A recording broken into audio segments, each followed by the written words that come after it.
അമ്മോ ഇതെത്ര കിലോ ഉണ്ട്? ഇത് എക്സസൈസ് ചെയ്യാൻ ഉപയോഗിക്കാൻ തോന്നുന്നില്ലേ?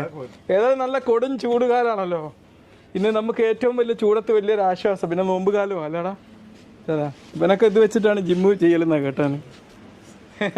അപ്പോൾ എന്തായാലും ഈ വത്തക്കയിൽ 90% വെള്ളം. അതൊരു കിണറാ. നമ്മൾ ഈ കൊടും ചൂടത്ത് നമുക്ക് ജലാംശം സപ്ലൈ ചെയ്യാൻ നല്ലത്. ഇതിന് വേണമെങ്കിൽ നമുക്കൊരു ഫ്രിഡ്ജിൽ നിന്നും വേണേൽ പറയാം. കാരണം ഇത് കഴിച്ചു കഴിഞ്ഞാൽ നമ്മുടെ ശരീരത്തിന് ഇങ്ങോട്ട് തണുപ്പിക്കും. അതാണ് ചൂടത്ത് ആൾക്കാർ വത്തക്ക വെള്ളം ഇങ്ങനെ വാരിക്കോരി കുടിക്കുന്നത്. വേറെ ഇറാനി വത്തക്ക ഉണ്ടല്ലേ അവിടെ. പിന്നെ ഈ നമ്മുടെ മൂത്രം ധാരാളം പോകുന്നതുകൊണ്ട് എന്താണെന്ന് അറിയാമോ? നമ്മൾ വത്തക്ക കഴിച്ചു കഴിഞ്ഞാൽ നമുക്ക് നമ്മുടെ ശരീരത്തിൽ നിന്നുള്ള വിസർജ്യ വസ്തുക്കളൊക്കെ നിർമ്മാർജ്ജനം ചെയ്യാനത് സഹായിക്കും. നന്നായി സഹായിക്കും. അതുകൊണ്ട് എന്ത് ചെയ്യുക, അപ്പോൾ നോമ്പൊക്കെ നോറ്റിട്ടും ഒരു വത്തക്ക കഴിക്കുന്നത് നല്ലതാണ്.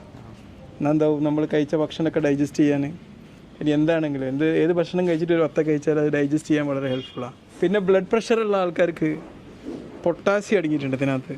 അപ്പോൾ പൊട്ടാസ്യം അടങ്ങിക്കൊണ്ട് പ്രഷർ കുറക്കാൻ, പ്രഷർ രോഗികൾക്കൊക്കെ ജസ്റ്റ് വത്തക്ക കഴിക്കുന്നത് നല്ലതാണ്.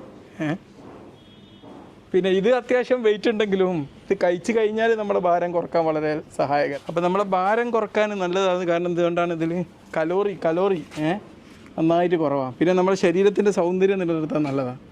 കാരണം ഇത് ചൂടുള്ള ശരീരം ചൂട് പിടിച്ച് കൊളാകുമ്പോൾ എന്താവും, ഇത് കഴിച്ച് കഴിഞ്ഞാൽ അതിനെ പുറത്തുനിന്ന് തണുപ്പിച്ചിട്ട് ചർമ്മകാന്തി നിലനിർത്താൻ വളരെ ഹെൽപ്ഫുള്ളാണ്. അപ്പോൾ നമുക്കൊന്ന് വത്തക്ക കഴിക്കാമല്ലോ ഒന്ന്.